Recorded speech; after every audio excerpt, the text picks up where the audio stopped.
आपकी अनुमति से एक पॉइंट ऑफ ऑर्डर पूर्व वक्ता के बारे में आपके ध्यान में लाना चाहती हूँ सर। रूल 352 और 353 और इन दोनों रूल्स के संरक्षण में सर मेरे 3 निवेदन हैं आपसे।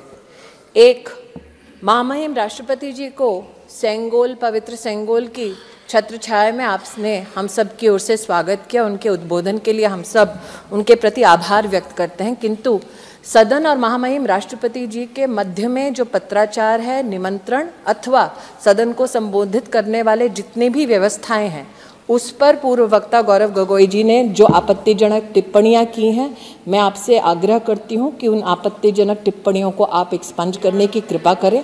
दूसरा सर, बार बार सदन की कार्रवाई और पीठ के द्वारा दिए गए जितने आदेश हैं, उनका जिस प्रकार से यहाँ पर उस सांसद ने अपनी राजनीतिक व्यवस्था के लिए दुरुपयोग किया, आपके बार बार टोकने के बावजूद, वो भी आपत्तिजनक व्यवस्था है, जिसको मेरा आपसे आग्रह है कि आप एक्सपंज करें।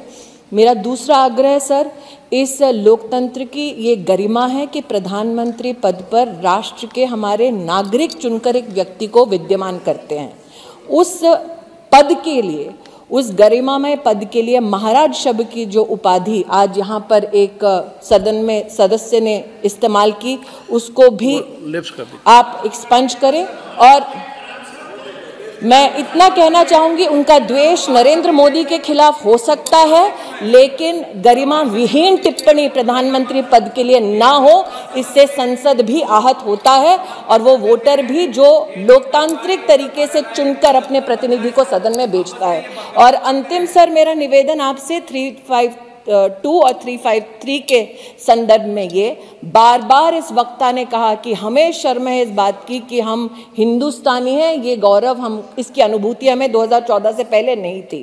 मैं कहना चाहूँगी सर, मैं स्वयं इस सदन में साक्षी हूँ। इस सदन में एक ही सांसद था जिसने भारत तेरे टुकड़े होने के इस वाक्य का समर्थन सदन से बाहर किया। एक भी सांसद भारतीय जनता पार्टी का ऐसा नहीं है जिसने अपने पूरे जीवन काल में कभी भी इस बात का गौरव ना किया हो कि हम इस देश में जन्मे हैं और हम हिंदुस्तानी हैं। तो इस प्रकार का आक्षेप जो लगाया गया है, मेरी आपसे विनम्र निवेदन है कि आप इसको एक्सपंज करें या अपनी राजनीति बाहर करते रहें, लेकिन राष्ट्रनीति का अपमान इस सदन में नहीं होगा।